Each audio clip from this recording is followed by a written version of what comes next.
kita sambut narasumber kita, Ibu Putunami Susilantari.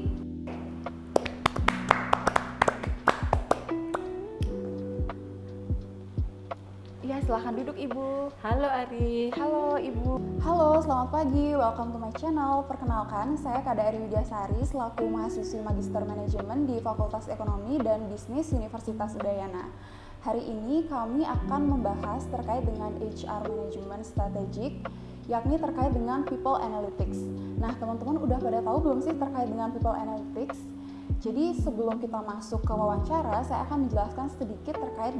Jadi People Analytics adalah pendekatan berbasis data yang bertujuan untuk mengatur sumber daya manusia sehingga organisasi dapat membuat keputusan yang lebih objektif, terus juga lebih transparan, dan lebih efisien untuk mengatur sumber daya manusia. Nah, dalam People Analytics ini tentunya membutuhkan data, teknologi, dan statistik, di mana hal ini berfungsi untuk mengetahui kebutuhan karyawan, kinerja karyawan, dan masalah-masalah yang bisa kita prediksi akan muncul. Jadi secara singkat, People Analytics ini memang membutuhkan data, statistik, dan juga teknologi yang dapat berfungsi untuk mengetahui kinerja dan perilaku karyawan serta kebutuhan karyawan. Sekarang saya akan memperkenalkan narasumber saya yang menurut saya sangat inspiratif sekali, yaitu Ibu Putunami. Beliau adalah GM dari PT Ganesha Emas Dwipa. Boleh diberi tepuk tangan dulu? Oke, selamat pagi Ibu Ami, apa kabar? Pagi Ari, selamat pagi. Saya kabar baik, gimana dengan Ari? Astongkara baik Ibu. Saya sebelumnya ingin berterima kasih kepada Ibu karena sudah bersedia untuk hadir di podcast saya hari ini yang membahas terkait dengan People Analytics. Nah, jadi Ibu, sekarang saya ingin mengulik sedikit terkait dengan SDM, bagaimana cara Ibu mengelola SDM pada perusahaan Ibu. Nah, jadi sebelum saya masuk ke pertanyaan yang lebih mendalam, saya ingin tahu dulu nih, bagaimana sih background perusahaan Ibu? Baik Ari, terima kasih. Saya cerita sedikit ya tentang background GED ini. GED ini pertama ada di Bali, itu sekitar tahun 1998. Sebelumnya bekerja sama dengan PT Garuda Indonesia, khususnya di divisi kargo, karena kami adalah sebagai kurir yang mendelivery shipment-shipment dari mereka. Namun dalam perjalanan kebijaksanaan bisnis dari mereka, pada tahun 2005 kami berdiri sendiri menjadi PT GED, dan kebetulan sekali pada tahun 2008 PT GED ini di-franchise, dan saya sendiri saat itu memutuskan untuk membeli franchise tersebut. Jadi secara resmi PT Ganesha Emas Dwipa ini atau GED itu sudah ada sejak tahun 2008, dan sampai sekarang kami masih tetap bisa bertahan. Semuanya karena pengelolaan dari SDM, dari manajemen kami yang mungkin sudah kami jalankan sesuai dengan SOP. Gitu Ari ya latar belakangnya ya. Baik, berarti saya bisa simpulkan ini adalah perusahaan kurir dan logistik ya Ibu? Iya, betul sekali. Oke, jadi karena ini perusahaan yang bergerak di bidang jasa, saya ingin tahu nih bagaimana sih struktur SDM dalam perusahaan Ibu? Oke Ari, untuk struktur SDM di perusahaan kami ada beberapa divisi. Pertama itu adalah divisi HR, kemudian divisi finance dan admin, kemudian divisi customer service, dan divisi operasional. Di sini kami semua sebenarnya memang dia sudah terstruktur, tapi kami di sini juga multitasking karena kami ada dalam hal pelayanan. Jadi semua departemen itu juga harus bisa melakukan pekerjaan-pekerjaan dari departemen lain. Begitu struktur di kami hari ini. Oke, berarti memang di setiap divisi itu memang harus berintegrasi ya Ibu, harus bersinergi bersama untuk bisa memberikan pelayanan terbaik untuk para customer PT GED. Betul sekali Ari, itu yang kami keren jalankan. banget ya teman-teman. Ini di sini dapat kita simpulkan bahwa seluruh divisi di dalam PT GED itu berintegrasi terus supaya bisa memberikan pelayanan terbaik untuk customer PT Ganesha Emas Dwipa. Nah, karena hari ini kita akan membicarakan terkait dengan karyawan, sekarang saya boleh tahu nggak saat ini jumlah karyawan di PT Ganesha Emas Dwipa ada berapa orang? Ari, untuk saat ini kami di Ganesha Emas Dwipa total karyawan yang ada untuk karyawan tetapnya itu ada 16. Kalau hariannya itu tergantung kebutuhan yang kami butuhkan pada saat adanya shipment high season. Oke, jadi ada 16 orang, bisa di breakdown nggak kira-kira kurirnya ada berapa, terus di finance ada berapa? Oke, kalau untuk di kurir kami itu ada kurir motor dan kurir mobil. Itu kalau kurir motor dan kurir mobil itu ada sekitar 9. Kemudian di CS kami customer service ada 2. Kemudian di finance kami ada 4. Oke. Dan saya sendiri di general manager, sekalian juga merangkap di HR-nya. Oke, berarti ada direkturnya juga satu ya? Oke.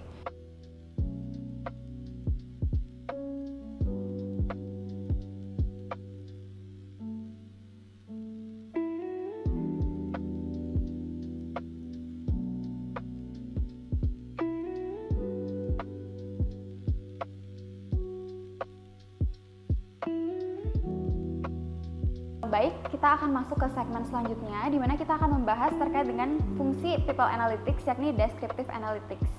Nah, saya ingin bertanya nih Ibu, bagaimana sih kondisi karyawan pada perusahaan PT GED saat ini? Oke Ari, untuk menggambarkan kondisi deskriptif analitik di perusahaan kami di sini berusaha untuk mengupayakan kesejahteraan karyawan, kemudian mengukur kinerja mereka, dan juga untuk mengetahui turnover daripada kinerja dari karyawan tersebut. Baik Ibu, itu menurut saya datanya sangat bagus sekali ya, apalagi turnovernya rendah, itu berarti menandakan karyawannya loyal terhadap perusahaan Ibu. Nah, selanjutnya saya ingin bertanya lagi nih Ibu, bagaimana sih pencatatan SDM di perusahaan PT Ganesha Mas Dwipa?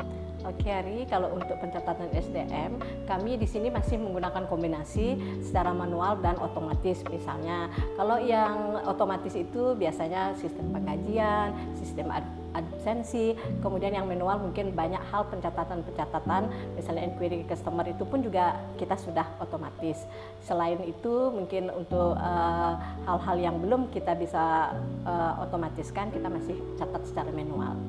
Oke, berarti dapat saya katakan dalam pencatatannya masih menggunakan kombinasi antara dua proses, yaitu secara digital dan juga secara manual ya Ibu? Betul, ya betul sekali.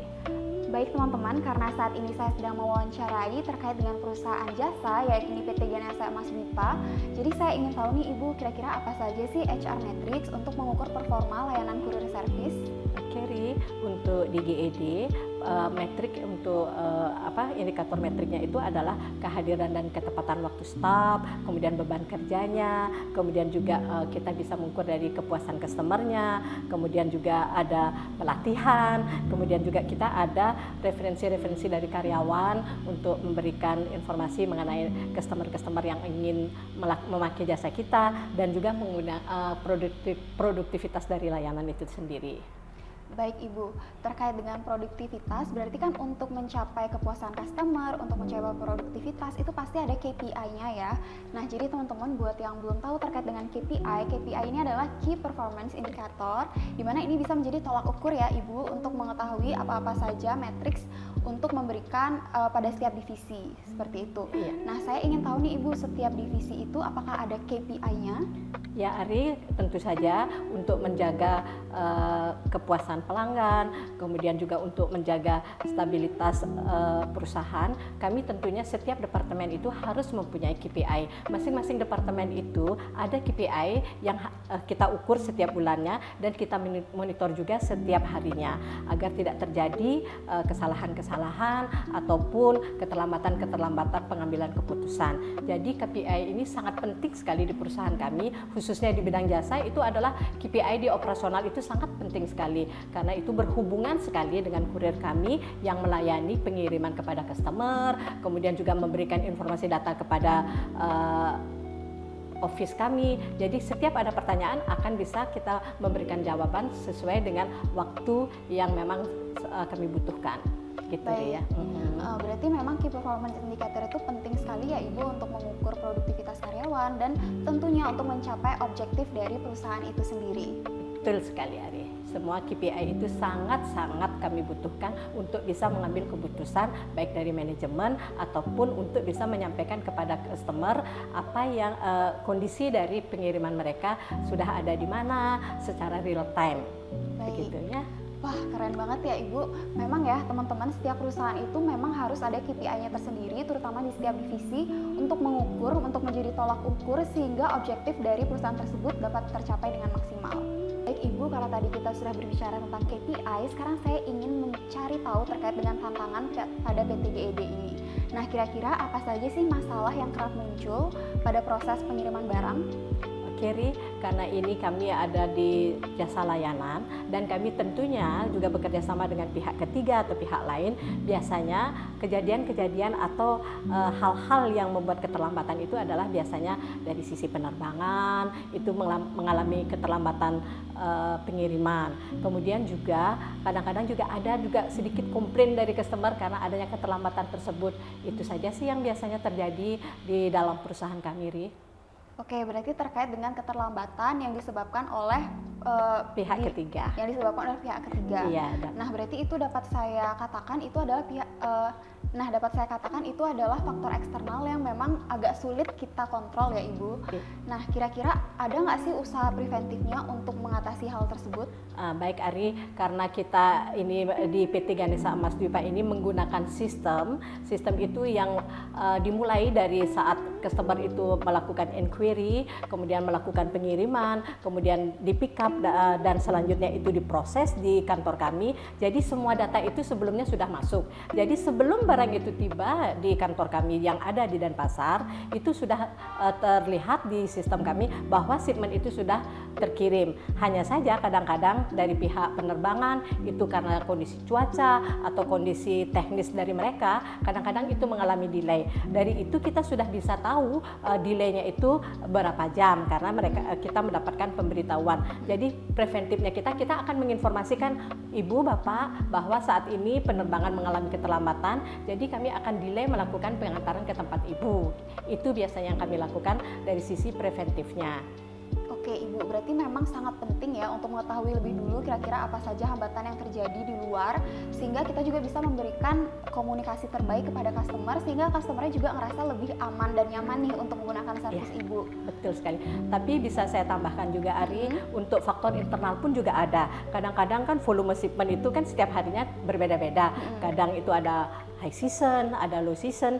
Nah, pada saat high season ini kadang-kadang personal kita kurang, kadang-kadang armada kita mengalami kerusakan. Nah, di sini berdasarkan pengalaman-pengalaman yang sudah lalu, kami biasanya meng-hire orang yang secara harian ataupun juga menyewa armada-armada ke tempat lain yang memang menyediakan tenaga harian ataupun juga penyewaan armada. Itu sudah bisa kita antisipasi.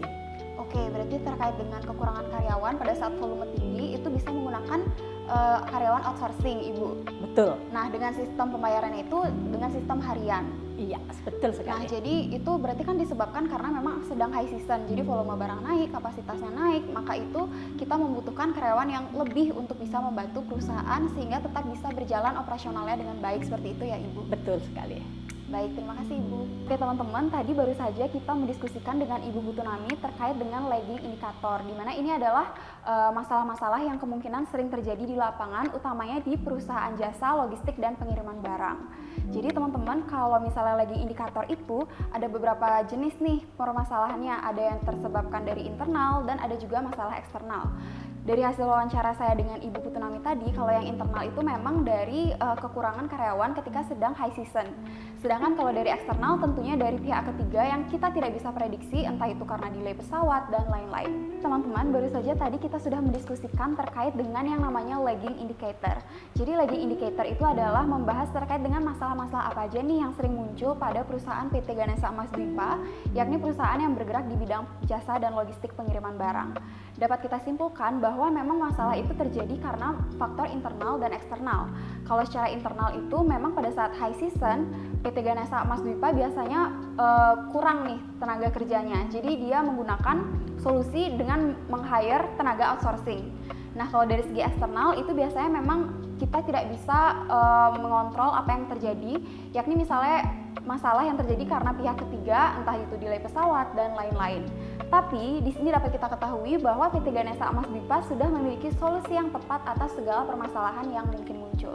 Baik Ibu, tadi kita sudah berbicara terkait dengan masalah-masalah yang kerap terjadi pada perusahaan pengiriman barang. Saya sekarang ingin bertanya nih Ibu, menggali lebih dalam, kira-kira apa sih yang Ibu lakukan untuk mempertahankan kualitas servis PT Ganesha Emas Dwipa?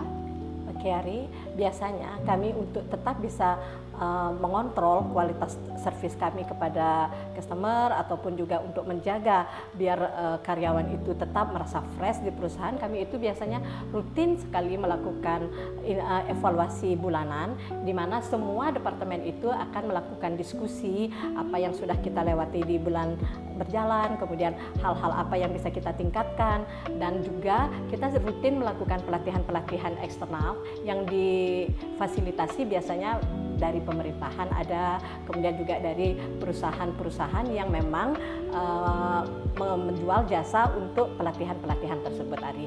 Jadi hal itu akan membuat fresh daripada staf-staf kami sehingga tetap bisa memberikan layanan optimal kepada customer.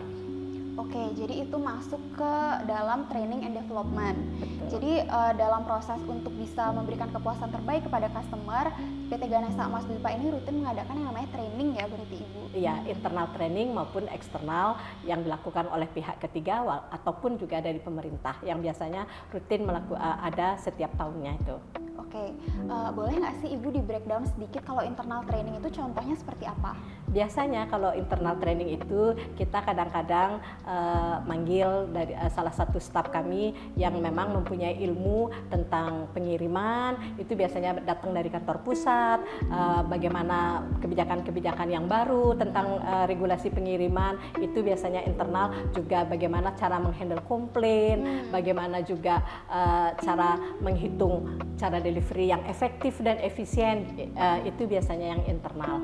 Kalau yang untuk eksternal biasanya tentang regulasi-regulasi baru dari pemerintah, kemudian juga pelatihan tentang customer service, pelatihan tentang Cortex itu ya sekarang ini kan lagi baru, itu kami rutin melakukan pelatihan juga.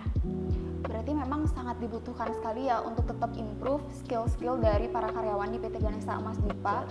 Saya pun juga setuju sih Bu kalau misalnya perusahaan itu memang harus melakukan training and development terus, karena dengan keadaan seperti sekarang semuanya serba cepat, teknologi serba cepat, itu memang sangat diperlukan latihan-latihan yang memang berfungsi untuk meningkatkan skill dari para karyawan. Iya, juga untuk memenuhi standar daripada customer yang biasanya mereka kan sudah sering melakukan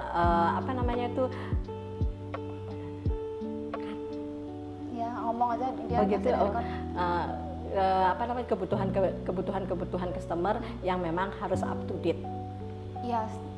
Iya betul sekali Ibu, terutama customer itu kan berbeda-beda ya setiap orang, personalitinya ada yang pingin A, ada yang pingin B. Jadi kita sebagai perusahaan terutama yang bergerak di bidang jasa memang harus bisa selalu mengetahui apa sih kira-kira servis terbaik yang kita bisa berikan kepada customer. Iya, betul sekali Adik ya, karena kebetulan sekali di PT Ganesha Emas Dwipa ini adalah yang kami handle kebanyakan corporate. Jadi kami sudah tahu dan sudah mengetahui hal-hal apa yang memang mereka butuhkan, dan biasanya sebelum mereka membutuhkan sesuatu mereka akan menginformasikan kepada kami apa-apa yang mereka butuhkan yang bisa kami layani. Jadi sebelum mereka membutuhkan layanan, mereka sudah mendiskusikan kepada kami dulu hal-hal apa yang mereka butuhkan sehingga kami siap untuk memberikan layanan yang terbaik.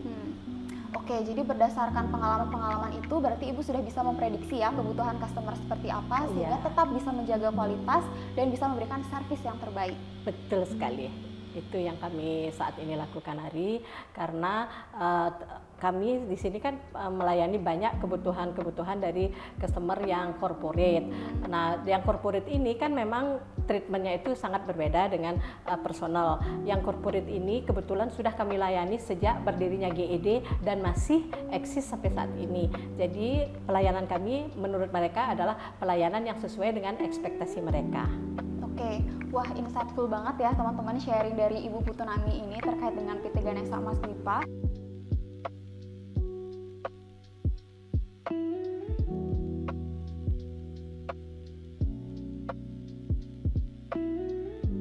Baik teman-teman, berarti dapat kita simpulkan berdasarkan hasil diskusi dengan Ibu Putu Nami tadi bahwa PT Ganesha Emas Dwipa itu tidak hanya menjaga loyalitas dari karyawannya, tapi juga tetap menjaga loyalitas dari customernya.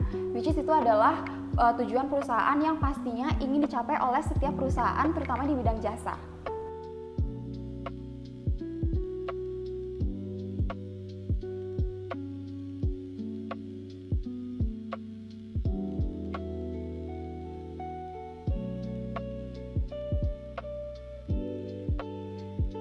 Baik Ibu, karena tadi kita sudah membahas terkait dengan leading indicator dan lagging indicator, sekarang saya ingin bertanya nih, bagaimana sih cara Ibu sebagai general manager untuk mengidentifikasi masalah yang sedang terjadi?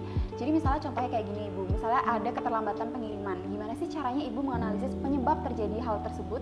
Oke Ari, di kami jika terjadi permasalahan biasanya tim kami itu akan melakukan identifikasi permasalahannya, itu sumbernya dari mana. Kemudian kita akan membreakdown apa-apa hal penyebab-penyebab itu.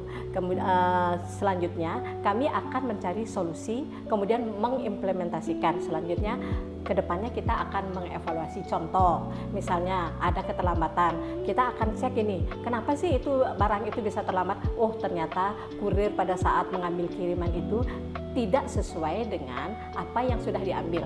Jadi itu bisa jadi salah ambil kiriman. Kemudian pada saat itu ternyata sudah terlanjur terkirim. Jadi kami akan identifikasi sebelum barang itu tiba di kami akan menginformasikan kepada pihak asal barang tersebut.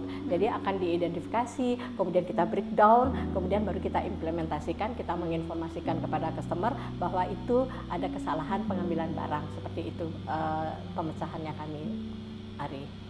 Oke, jadi kan itu kesalahan pengiriman barang ya, itu kira-kira kenapa sih kok bisa sampai salah pengiriman barangnya? Ya, itu banyak hal penyebabnya. Salah satunya itu bisa saja terjadi karena kan kita volume pengiriman barang itu kan banyak. Jadi customer itu kadang-kadang memberikan barangnya itu salah. Memberikan, dan kurir kami juga pada saat itu tidak membaca di dalam pengiriman tersebut alamat ataupun jenis barang yang akan dikirim. Jadi kita karena volume tinggi, kadang-kadang kan seperti itu gininya permasalahannya pada saat load tinggi. Kita akan ambil dan pick up, tapi setelah sampai di kantor untuk proses sortir, di situ baru kita ketahuan bahwa ini ada kesalahan. Jadi otomatis itu akan diinformasikan kepada pihak pengirim. Dan hal inilah yang akan menjadi sumber keterlambatan pengiriman barang itu, karena kita harus mengembalikan terlebih dahulu, kemudian kita mengambil barang yang benar, baru selanjutnya diproses sesuai dengan SOP yang kami miliki. Di situ biasanya kita identifikasi dan untuk selanjutnya diimplementasikan apa yang seharusnya tidak terjadi. Kemudian kita cari solusinya dan selanjutnya kita melakukan evaluasi terhadap kinerja kurir tersebut. Oke, berarti memang hal-hal tersebut bisa saja terjadi ya Ibu, karena memang banyaknya volume barang, jadi mungkin sortirnya kurang tepat, jadi itu tidak terhindarkan ya, bisa saja terjadi.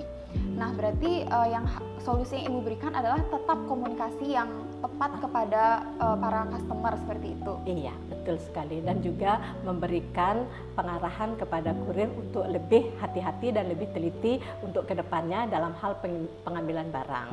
Baik, wah itu memang menurut saya yang paling solutif ya yang bisa dilakukan sehingga kurirnya belajar, terus customernya juga bisa memahami apa yang sedang terjadi di lapangan. Betul. Nah, tadi kan Ibu ada membahas terkait dengan turnover karyawan, di mana di sini dapat dijelaskan bahwa turnover karyawan di PT GED itu rendah. Nah, kira-kira apa sih penyebab turnover rate tersebut, Bu? Oke, Ari, kebetulan kami sejak berdiri di tahun 2008 tersebut memang turnovernya sangat rendah sekali. Rata-rata staf kami bekerja itu sudah lebih dari 10 tahun. Hal ini kemungkinan besar karena budaya dari perusahaan kami yang memang kami bangun itu harus hangat, harus bisa selalu semangat, seperti itu untuk budaya perusahaannya. Kemudian juga kami sangat memperhatikan hak-hak mereka, kemudian juga pembayaran kompensasi atau insentif sesuai dengan KPI yang mereka capai. Jadi semua itu harus kami penuhi. Jadi karyawan merasakan nyaman bekerja dengan kami. Kemudian juga dari sisi customernya juga nyaman dengan staf kami, karena semua kebutuhan mereka kami upayakan maksimal. Di samping juga kami memberikan hal-hal pokok yang memang harus dipenuhi dari pemerintah seperti BPJS Ketenagakerjaan, BPJS Kesehatan, dan lain-lain. Juga jaminan pensiun juga kami ada di sini. Menarik banget ya teman-teman teman-teman, jadi ada 3 hal yang ingin saya highlight di sini, yakni terkait dengan budaya perusahaan, terus ada kompensasi juga, dan yang ketiga membahas terkait dengan insentif. Iya, Nah, insentif. saya ingin tahu nih Ibu, apakah insentif di PT Ganesha Emas Dwipa ini maksudnya pengukuran itu seperti apa? Apakah sudah objektif dan transparan atau bagaimana?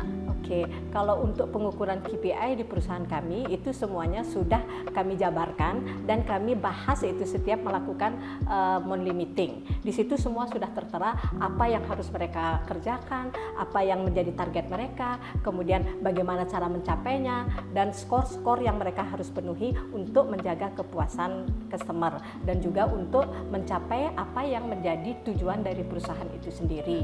Contoh misalnya untuk dari divisi keuangan, selain juga agar cash flow bagus, juga kita berusaha untuk menekan cost.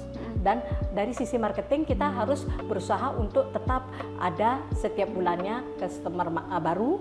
Kemudian dari sisi customer service juga bagaimana caranya memberikan solusi kepada customer jika ada keluhan-keluhan dan diselesaikan pada saat yang tepat. Semua itu terukur KPI-nya sesuai dengan bagian mereka masing-masing. Itu biasanya yang kami lakukan di PT Ganesha Emas Dwipa itu, Ari. Oke, jadi karyawan itu sudah mengetahui ya seberapa banyak mereka akan mendapatkan insentif. Jadi mereka itu semuanya sudah diukur melalui KPI.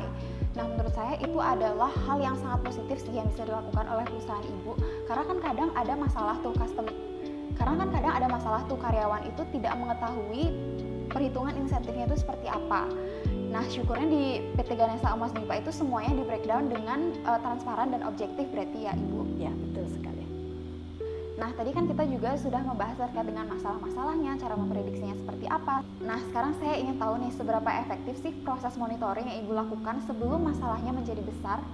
Kerry, kalau kami di sini seperti yang sudah saya sebutkan tadi, kita itu lebih senang melakukan mengidentifikasi permasalahan itu dan menyelesaikannya sebelum terjadi. Jadi lebih banyak preventifnya. Jadi sebelum masalah itu besar, kami misalnya sudah menemukan, oh ini bakalan jadi masalah. Contoh pada saat kami akan menginformasikan ada keterlambatan penerbangan, itu sebelum barang itu sampai kita sudah melakukan komunikasi baik kepada pihak pemilik barang maupun kepada pihak penerima barang. Jadi mereka itu akan bisa mencari solusi karena ini terlambat, apakah itu mereka akan menginformasikan kembali kepada nasabah mereka. Karena kan kadang-kadang mereka itu menggunakan jasa kami adalah untuk mereka jual kembali. Jadi kan otomatis karena ini ada keterlambatan akan diinformasikan kepada pelanggan mereka sehingga tidak akan terjadi komplain yang lebih besar lagi. Itu preventif yang biasanya kami lakukan di PT Ganesha Emas Dwipa. Berarti memang sangat penting sekali ya dari proses mengidentifikasi sampai bisa memprevent atau mencegah masalah itu menjadi lebih besar. Betul. Nah, jadi memang di dalam proses tersebut itu perlu monitoring yang lebih dalam lagi nih terkait dengan seluruh divisi sehingga dapat bersinergi, berintegrasi untuk menekan terjadinya komplain dari customer.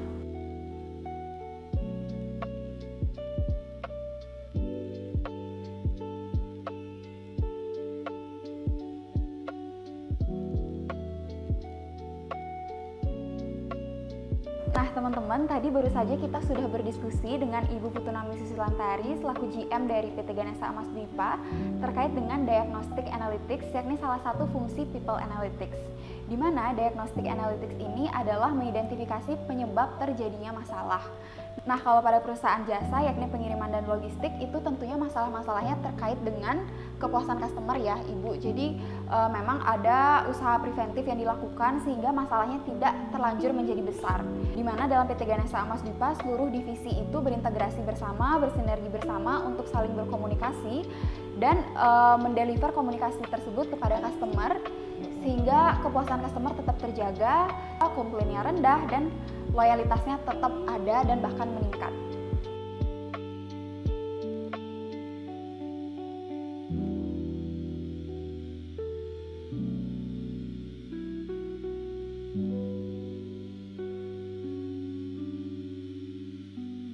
Nah, tadi kan Ibu sudah berhasil mengidentifikasi penyebab terjadinya masalah.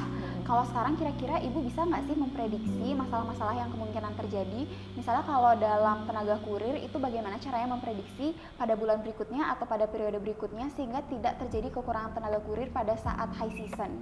Oke Ari, di kami di PT Ganesha Emas Dwipa ini biasanya kami untuk memprediksi kemungkinan di masa datang itu biasanya kami melihat data-data, histori data sebelumnya dan juga kejadian-kejadian apa yang terjadi sebelumnya. Hal-hal itu yang akan kami pergunakan untuk memprediksi apa yang akan terjadi ke depannya. Contoh, misalnya pada dalam 1 tahun itu kan kami ada high season dan low season. Nah, pada saat high season biasanya kami akan mencari tenaga harian, kemudian kami akan menghubungi sekolah-sekolah yang bisa membantu kami untuk mendelivery kiriman-kiriman kami yang pada saat itu sangat banyak. Kemudian juga dari sisi armada, itu biasanya kan kami sangat membutuhkan armada yang lebih daripada saat low season. Kami akan berkoordinasi dan bekerja sama dengan perusahaan-perusahaan yang menyediakan penyewaan armada. Itu biasanya berdasarkan histori data yang sebelumnya, gitu loh Ari.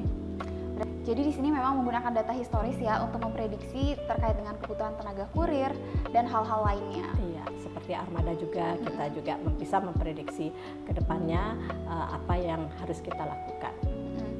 Jadi ini juga kan menyangkut terkait dengan high season dan low season. Nah, kalau saya boleh tahu, kalau high season itu terjadinya kira-kira di bulan apa sih, di range bulan apa hingga bulan apa? Oke, karena di sini kami PT Ganesha Emas Dwipa kan melakukan pengiriman antar pulau juga ke luar negeri.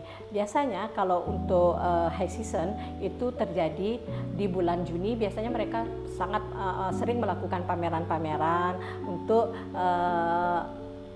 mencari pasar di luar bahwa Indonesia saat ini ada produksi-produksi atau handicraft yang baru yang akan dipergunakan di hari Natal. Nah, di situ biasanya volume pengiriman meningkat untuk sampel-sampel atau untuk event-event yang akan terjadi yang akan dilakukan di luar negeri. Selain itu juga ada high season di hari raya Idul Fitri. Kita di Indonesia ini Idul Fitri itu sangat tinggi load pengirimannya. Itu bisa berupa hampers, itu juga berupa katalog-katalog, itu sudah sering terjadi di bulan Juni. Selanjutnya high season juga terjadi di bulan November untuk menjelang Natal ini. Sampai di pertengahan Desember biasanya itu yang paling tinggi load daripada pengiriman, Ari. Berarti karena ada season-season tertentu ya, misalnya ada Idul Fitri, terus juga ada Christmas, dan juga ada pameran-pameran. Iya. Oke, jadi memang Ibu banyak menghandle perusahaan-perusahaan handicraft ya juga ternyata. Iya, betul. Kalau boleh tahu pengiriman terbesar itu ke negara mana sih Ibu? Untuk di kami saat ini pengiriman yang terbesar itu biasanya ke Australia, kemudian ke Amerika. Itu pasar yang di Bali itu berupa bisa selain handicraft juga garment yang banyak kita handle. Kalau saya boleh tahu Ibu, kira-kira teknis kalau misalnya ingin mengirim barang ke luar negeri itu seperti apa Ibu? Kalau untuk pengiriman barang ke luar negeri, kami biasanya setiap negara itu kan beda-beda regulasinya, dan setiap akan melakukan pengiriman, kami akan ngecek dulu ke negara tujuan, hal-hal apa atau dokumen-dokumen apa yang dibutuhkan, kemudian juga kita harus mengetahui regulasi dari pengiriman di negara asal seperti Indonesia, apa yang dilarang, apa yang diperbolehkan, itu semuanya kita harus informasikan kepada customer sehingga pengiriman itu bisa lancar sampai ke tempat tujuan. Nah, itu kan terkait dengan regulasi. Kalau misalnya terkait dengan bentuk atau volume barang itu seperti apa Ibu? Di situ juga udah ada aturan-aturannya. Itu kita menyesuaikan dengan regulasi yang ada di penerbangan. Karena kita kan bekerja sama dengan pihak penerbangan. Jadi mengenai panjang maksimalnya berapa, berat maksimalnya berapa, jenis-jenis kiriman apa yang bisa dikirim. Karena juga di situ ada barang-barang yang sifatnya dangerous good. Itu memang beda penanganannya. Barang-barang umum, general cargo itu beda juga penanganannya. Semuanya itu ada regulasi yang kita harus acuan dari regulasi penerbangan. Oke, jadi memang regulasinya cukup kompleks ya untuk pengiriman barang ke luar negeri. Sekarang saya ingin bertanya nih Ibu, kalau misalnya contoh nih saya mau kirim barang ke Australia, itu kira-kira estimasinya berapa lama tuh kalau bisa supaya sampai di Australia?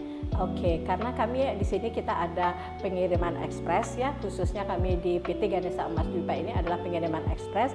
Itu kalau Australia kota, itu masih dalam kotanya, tidak di penerusan-penerusan atau daerah yang di luar kabupatennya. Itu biasanya kita ke Australia itu memakan waktu 4 sampai 5 hari kerja. Tapi kalau kita hanya mengirimkan dokumen saja, itu biasanya bisa 3 hari kerja hari.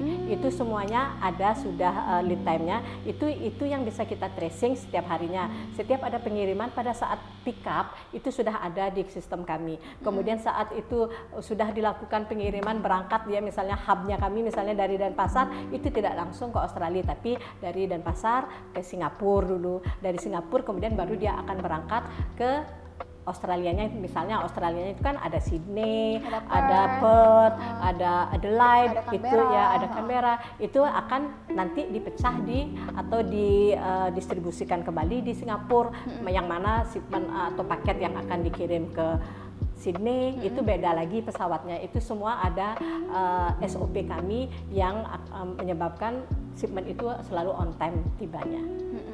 Berarti lumayan cepat ya Ibu, karena ekspektasi saya kalau misalnya kirim ke luar negeri itu bisa mungkin 1 minggu atau lebih gitu. Berarti kalau di GED itu teman-teman bisa ekspres, bisa 3 sampai 4 hari kalau misalnya ke Australia. Iya, betul sekali. Nah, saya ingin tahu lebih dalam lagi nih, menurut Ibu apa sih indikator-indikator yang bisa memprediksi kualitas layanan di masa depan? Oke, Ri, untuk bisa kita mengetahui indikator bahwa kualitas kita itu bagus di masa depan, itu biasanya bisa saya lihat dari jumlah shipment kami yang stabil, bahkan kadang-kadang juga meningkat, kemudian juga banyaknya referensi customer baru yang datang kepada perusahaan kami, kemudian juga kehadiran karyawan itu selalu tepat waktu. Nah, juga hal-hal lain yang biasanya itu kalau untuk kualitas itu kelihatannya semakin bagus, itu kelihatan dari banyaknya customer yang datang untuk melakukan proses pengiriman. Seperti itu, Ri.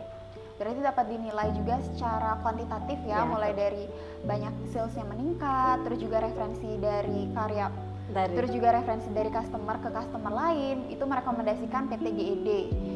Oke, jadi dapat saya katakan memang indikatornya itu dapat dinilai secara kuantitatif, mulai dari tingkat sales yang meningkat, terus juga dari referensi dari customer untuk merekomendasikan PT GED ke teman-temannya, dan kepuasan konsumen. Seperti itu ya Ibu? Ya, betul sekali. Nah, karena dari tadi kita membicarakan terkait dengan prediksi, saya ingin tahu nih seberapa akurat sih prediksi yang dilakukan melalui data historis terkait dengan masalah-masalah yang akan terjadi? Oke, Ri, karena seperti informasi saya di awal bahwa untuk memprediksi apa yang akan terjadi ke depannya itu kita selalu menggunakan data-data histori yang kami miliki di tahun-tahun sebelumnya, juga dari kejadian-kejadian yang pernah kami alami di tahun-tahun sebelumnya, entah itu kejadian berupa komplain atau kejadian apresiasi yang baik dari customer, itu semuanya kami rangkum dan itu kami jadikan acuan untuk bisa memprediksi kejadian-kejadian di masa akan datang. Seperti itu, Ri. Oke, jadi memang data historis ini sangat membantu banget ya Ibu untuk memprediksi kira-kira masalah-masalah, bahkan solusinya juga bisa diprediksi melalui data historis. Ya. Nah, kira-kira selain data historis ada lagi nggak sih Ibu indikator lain atau hal-hal lain yang bisa memprediksi masalah serta penyelesaiannya? Biasanya kami juga sering mendapatkan masukan-masukan atau inputan dari feedback dari customer. Biasanya itu kami akan bicarakan dengan tim yang terkait untuk merangkum apa yang dibutuhkan oleh customer, seperti itu. Itu biasanya banyak juga yang datang dari eksternal, dan itu juga menjadi bahan pertimbangan kami untuk bisa mengambil keputusan ke depannya, seperti itu, Ri. Berarti memang betul sih Ibu, feedback itu pasti bisa menjadi suatu hal yang digunakan untuk improve terus ya berarti. Ya. Nah, teman-teman, ini berarti menunjukkan bahwa PT Ganesha Emas Dwipa itu sangat terbuka terhadap feedback yang membangun dari entah itu dari customer, entah itu dari pihak eksternal lainnya, sehingga dapat terus mempertahankan kualitas dan meningkatkan kepuasan konsumen.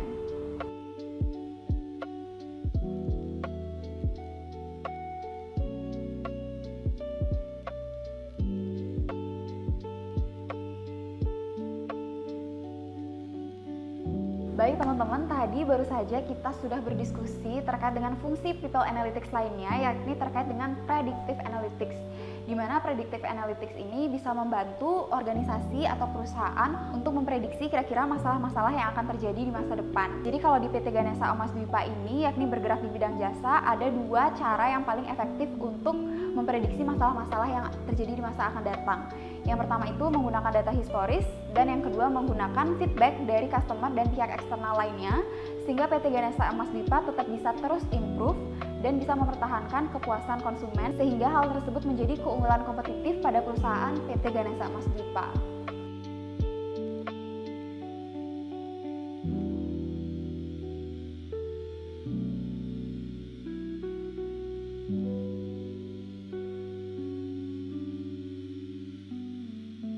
Nah Ibu, karena tadi kita sudah berbincang-bincang terkait dengan memprediksi masalah serta solusinya, sekarang saya ingin tahu nih, kira-kira apa aja sih rekomendasi tindakan yang Ibu lakukan ketika menemukan masalah pada karyawan PT Ganesha Emas Dwipa? Let's say misalnya contohnya performanya menurun. Nah kira-kira itu apa sih rekomendasi tindakan yang Ibu tawarkan kepada karyawan tersebut? Oke, Ri, biasanya yang kami lakukan sesuai dengan budaya kami di PT Ganesha Emas Dwipa itu, kami akan melakukan konsultasi atau pemanggilan kepada staf yang bersangkutan. Itu biasanya hal-hal yang selama ini yang terjadi itu ada faktor internal dan faktor eksternal. Nah, faktor internalnya itu adalah mereka biasanya ada miskomunikasi dengan rekan kerja mereka. Ya, pada saat itu manajemen akan memanggil kedua belah pihak untuk mencari informasi apa, penyebab apa yang menyebabkan mereka adanya miskomunikasi, dan kami akan mengambil tindakan atau setelah mendapatkan informasi-informasi dari kedua belah pihak, sehingga keputusan yang kami ambil itu bisa objektif dan transparan.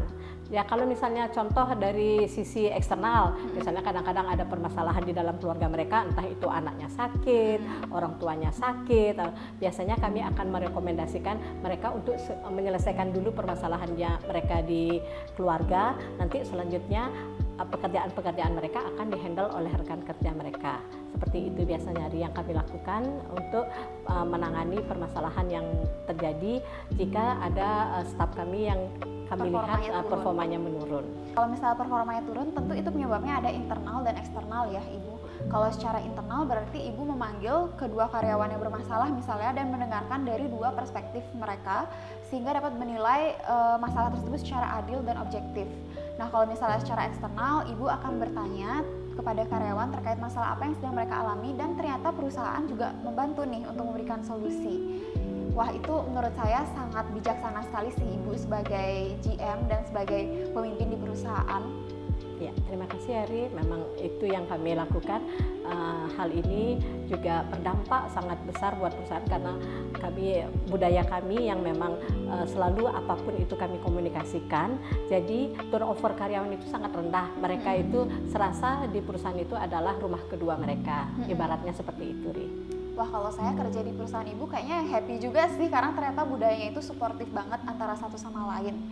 Nah, jadi saya juga ingin mengulik lebih dalam lagi nih Ibu, kalau misalnya ada nggak sih pernah terjadi case permasalahan dari kinerja karyawan yang sekiranya kayaknya susah banget nih untuk di-solve, kira-kira itu pernah nggak sih terjadi? Sejauh ini ya Ria, permasalahan yang kami alami semenjak GED ada itu belum pernah sih. Belum pernah kami semuanya bisa kita atasi dengan baik. Berarti semuanya itu bisa diatasi dengan baik melalui diskusi-diskusi, melalui konsultasi, sehingga karyawan itu pun juga merasa nyaman untuk sharing terkait dengan permasalahan yang sedang terjadi, either itu karena internal maupun eksternal. Ya. Oke, jadi itu menarik banget sih Ibu, karena memang kalau kita tahu kan tidak semua pengusaha itu mau mendengarkan apa keluhan-keluhan dari karyawan, sehingga hal tersebut dapat berdampak kepada turnover rate dari karyawan dari suatu perusahaan itu tinggi. Nah, tapi kalau di PT GED itu ternyata semuanya bisa dihandle melalui konsultasi dan diskusi sehat seperti itu ya Ibu? Iya, betul sekali. Nah, gimana sih Ibu rekomendasi yang diberikan oleh manajemen berdasarkan hasil analisis data SDM yang sudah didapatkan? Oke, Ari, di kami di PT Ganesha Emas Dwipa itu seperti yang saya informasikan sebelumnya, bahwa kalau ada masalah kami akan mencari solusi dengan mendengarkan dari pihak-pihak yang mengalami masalah. Jadi kami itu akan mengambil data-data apa yang harusnya kami simpulkan dari informasi-informasi yang kami dapatkan, baik itu dari si yang bermasalah maupun yang diajak bermasalah. Itu semua data akurat yang akan kami ambil, yang itu yang akan kami informasikan kepada manajemen untuk bagaimana mengambil keputusan yang terbaik, yang tepat dan terbaik. Berarti ini maksudnya berarti pengambilan datanya adalah data primer ya, melalui wawancara antara orang-orang yang sedang bermasalah. Nah, jadi menurut saya itu juga memang lumayan efektif sih Ibu, karena dengan mengetahui masalahnya, dengan mengetahui data-datanya, itu akan memudahkan kita untuk menganalisis berarti ya Ibu ya. Dan memberikan, sehingga nanti akan bisa memberikan rekomendasi terbaik atas solusi terkait dengan masalah yang sedang terjadi. Oke, jadi menurut Ibu apa saja sih langkah yang terbaik yang bisa digunakan untuk meningkatkan kualitas layanan courier service berdasarkan data yang sudah Ibu terima? Ari, kalau kami di PT Ganesha Emas Dwipa ini, kalau untuk bisa meningkatkan layanan kepada customer, karena kami bergerak di bidang jasa kurir, biasanya kami itu ada mengambil data-data dari pelatihan-pelatihan yang kami jalani. Di situ misalnya data bagaimana cara menghandle barang kalau itu jumlahnya sangat besar, misalnya di luar kapasitas mereka, apa yang harus dilakukan, itu kan kita semua ada datanya. Data namanya data performance, shipment, incoming. Ya, dari sana kita akan bisa membreakdown itu data itu, misalnya dia saat itu melebihi kapasitas, apa yang akan kami lakukan ya, harus kami sebarkan dan harus kami mencari partner, entah itu dengan harian atau dengan justru dengan perusahaan yang bergerak di bidang yang sama, itu solusinya. Jadi semuanya itu berdasarkan data histori yang kami miliki. Selanjutnya juga kami untuk dapat tetap mempertahankan dan meningkatkan itu, kita sering akan melakukan pelatihan-pelatihan seperti itu, pelatihan yang internal ataupun yang eksternal. Oke, berarti ini memang cara memberikan rekomendasi terbaik itu berdasarkan data historis terkait dengan hal-hal yang sudah pernah terjadi yang bisa dipelajari kembali, dan juga dengan memberikan pelatihan-pelatihan sehingga para karyawan itu tetap bisa memberikan skill terbaik mereka, usaha terbaik mereka demi PT Ganesha Emas Dwipa. Ya, jadi mereka juga dengan diberikan pelatihan itu kan merefresh ilmu-ilmu yang mereka dapatkan. Itu bisa karena di dalam pelatihan itu biasanya kita mengambil instruktur yang bisa lebih menghidupkan suasana, jadi mereka akan lebih segar lagi untuk bisa kembali bekerja di keesokan harinya. Nah, Ibu, saya ingin membahas sedikit nih terkait dengan reward yang didapatkan oleh karyawan PT Ganesha Emas Dwipa. Sekiranya selama ini PT Ganesha Emas Dwipa pernah melakukan outing karyawan gitu nggak sih, Ibu? Ya, biasanya kami memang di budaya perusahaan itu biasanya setiap tahun di saat hari ulang tahun PT Ganesha Emas Dwipa, biasanya kita melakukan acara pertemuan di luar jam kantor, itu seperti rekreasi, entah itu juga melakukan aktivitas di luar kantor seperti teater juga pernah.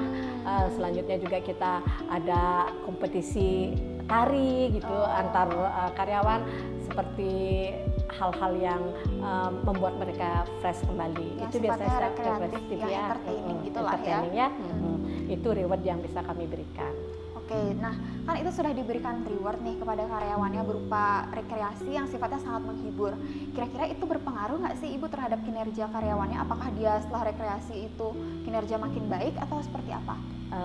Kalau untuk di kami, sejauh yang kami sudah jalankan selama ini, itu sangat-sangat berpengaruh positif, karena dari sana misalnya terjadi ada gap pada saat pekerjaan karena kita melakukan aktivitas bersama yang tidak berhubungan dengan pekerjaan, jadi mereka di situ suasana bisa lebih cair. Kadang-kadang kita juga membawa keluarga daripada staf-staf GED, jadi mereka juga bisa saling kenal, kemudian mereka secara pribadi lebih mengenal keluarga mereka. Di sini kami berusaha untuk membuat PT GED itu seperti rumah kedua. Berarti dengan berkumpulnya keluarga-keluarga karyawan itu bisa meningkatkan nilai kekeluargaan juga ya, berarti di antara karyawan, bahkan jadi keluarga-keluarganya itu pada kenal nih, jadi sehingga komunikasi mereka, misalnya sebelumnya kalau di dalam profesional, di dalam kerjaan itu ada gap, itu juga bisa cair berarti ketika sedang adanya rekreasi perusahaan. Ya, betul sekali Ri. Oke, Nah, jadi menurut saya juga personally Ibu dengan adanya rekreasi yang diberikan kepada karyawan itu tentunya memang memiliki dampak positif ya. Dampak positif itu artinya kinerjanya jadi stabil, bahkan bisa meningkat. Selain itu juga bisa lebih saling mengenal secara personal terkait dengan satu karyawan dengan karyawan lainnya, di mana itu juga bisa meningkatkan nilai kekeluargaan sehingga akan muncul nih bibit-bibit lebih suportif antara satu sama lain dan bisa bersinergi dan berintegrasi antara satu sama lainnya sehingga perusahaan itu bisa mencapai objektif-objektif yang sudah ditentukan. Ya, betul.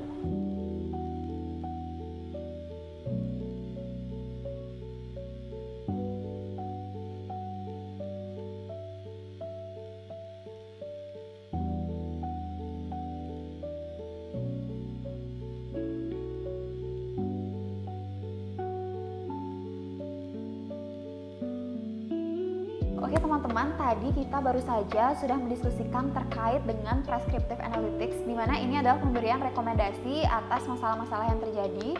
Nah, kalau di PT Ganesha Emas Dwipa itu ternyata salah satu tindakan yang direkomendasikan adalah dengan melakukan konsultasi langsung kepada karyawan, sehingga PT Ganesha Emas Dwipa ini bisa menilai permasalahannya secara adil dan objektif, sehingga solusi yang diberikan dapat tepat sasaran sesuai dengan permasalahan yang terjadi. Wah, nggak terasa ya teman-teman, kita ini udah ada di penghujung podcast bersama Ibu Putu Nami Susulantari, di mana kita itu tadi sudah mendiskusikan banyak sekali hal-hal menarik terkait dengan perusahaan jasa yang utamanya bergerak di bidang logistik dan pengiriman barang, which is ini tuh adalah insightful baru bagi saya sendiri dan mungkin bisa jadi juga pelajaran bagi teman-teman lainnya yang menonton podcast kami. Nah, sekarang saya ada beberapa pertanyaan terakhir nih kepada Ibu Putnami. Menurut Ibu, kira-kira apakah people analytics ini dapat membantu Ibu di dalam perusahaan untuk mengatur kinerja karyawan, performa kinerja karyawan, dan juga terkait dengan mengetahui kebutuhan karyawan? Ya, Ri, kalau dari hasil diskusi kita hari ini, menurut saya hal ini sangat-sangat membantu sekali dalam perusahaan untuk bisa lebih memberikan layanan yang terbaik kepada customer, juga untuk bisa mencapai apa yang menjadi tujuan-tujuan perusahaan. Hal ini sangat-sangat berguna untuk kami, di mana kami juga bisa mencari inovasi-inovasi baru, memberikan rekomendasi-rekomendasi yang baru yang bisa disesuaikan dan diaplikasikan kepada customer ataupun kepada internal kami sendiri. Berarti memang people analytics ini sangat membantu ya dalam proses untuk mengetahui performa karyawan, kinerjanya seperti apa, kebutuhannya seperti apa. Jadi memang bahkan perusahaan-perusahaan itu memang sangat dibutuhkan untuk mengetahui apa yang disebutkan oleh people analytics seperti itu. Iya, betul sekali. Sekarang saya ingin bertanya nih, kira-kira ada nggak sih dukungan yang Ibu berikan sehingga hasil analisis SDM-nya dapat berjalan dengan optimal? Oke, Ri, kalau dari kami di manajemen, kami ada memberikan dukungan berupa sistem. Kami berupa sistem atau tools ya.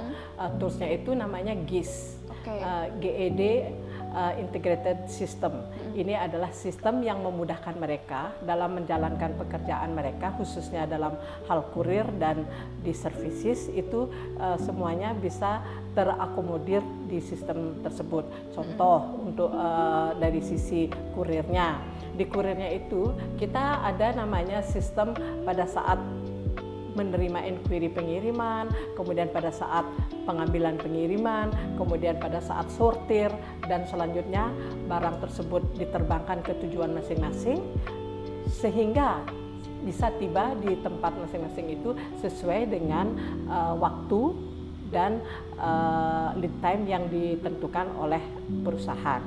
Kemudian juga dari customer service, toolnya itu juga di GIS. Di GIS itu ya, di GIS juga mereka itu bisa melihat siapa customer yang datang untuk mengirim, kemudian apa saja yang dibutuhkan, informasi apa saja yang dibutuhkan oleh customer. Di situ customer service juga menggunakan tool GIS itu. Selanjutnya dari segi finance juga ada, karena di sistem GIS itu ada sistem untuk operasional, ada sistem untuk customer service, ada sistem untuk data entry, kemudian juga ada sistem untuk keuangan. Jadi dari sistem GIS yang kami sediakan itu adalah dukungan yang kami berikan kepada SDM kami.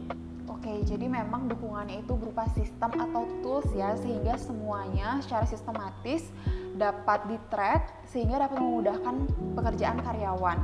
Berarti sesuai dengan yang Ibu bilang tadi, GIS itu tuh mengcover banyak hal ya, mulai dari sisi customer service, terus juga dari segi finance, operasional yang menjadi ujung tombak perusahaan Ibu, dan juga data entry. Betul. Jadi itu sangat bagus banget ya sistem yang dibuat sama GED dan sangat memudahkan pekerjaan para karyawan Ibu. Ya, betul sekali Ari.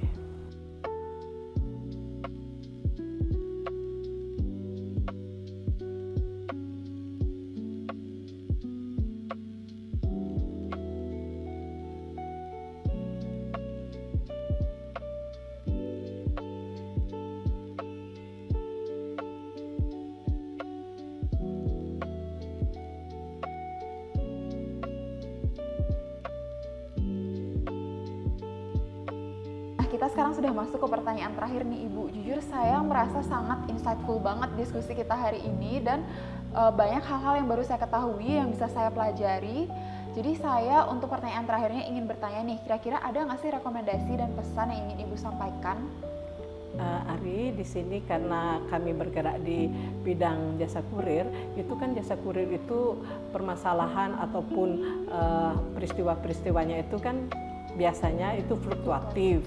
Selain fluktuatif juga itu dia sangat fleksibel dengan kondisi yang berhubungan dengan Yang terjadi di lapangan ya.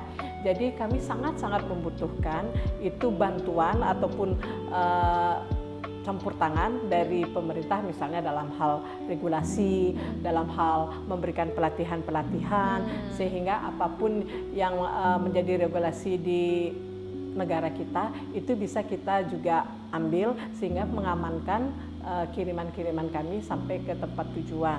Di samping itu juga kami ingin mendapatkan pelatihan, sekarang kan eranya digital, ingin juga mendapatkan pelatihan-pelatihan yang bersifat inovatif, kreatif, itu dari departemen-departemen yang terkait. Iya. Sehingga bisa diimplementasikan di perusahaan saya. Dan bisa tetap improve terus-terusan nih, ngikutin tren yang terjadi sekarang. Iya, jadi kan tujuan perusahaan itu tetap bisa tercapai, di samping itu juga goal perusahaan untuk selalu mendapatkan peningkatan revenue, menjaga kualitas layanan, itu semuanya bisa kita tetap pertahankan dan kita tingkatkan ke depannya.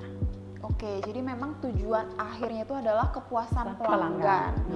Oke, terutama kalau di bidang jasa itu kan memang menjadi keinginan utama oleh semua pengusaha jasa ya, kepuasan pelanggan konsumen itu.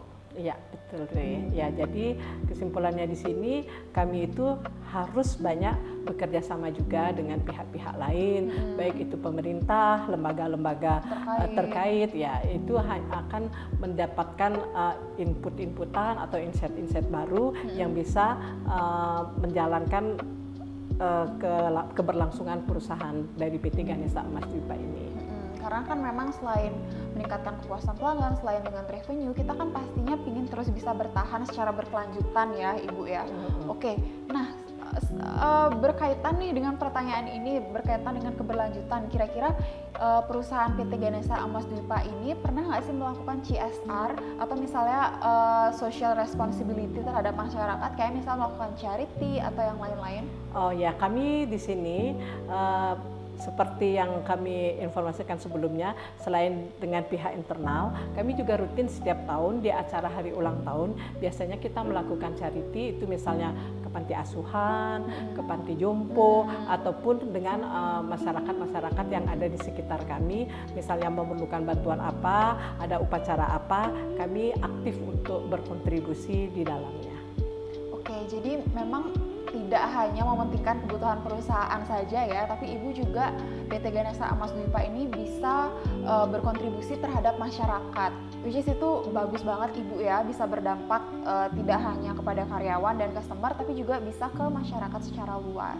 Baik teman-teman, kita sudah di penghujung podcast. Ini saya sangat happy banget bisa berdiskusi bersama Ibu Putu-Nami Susulantari.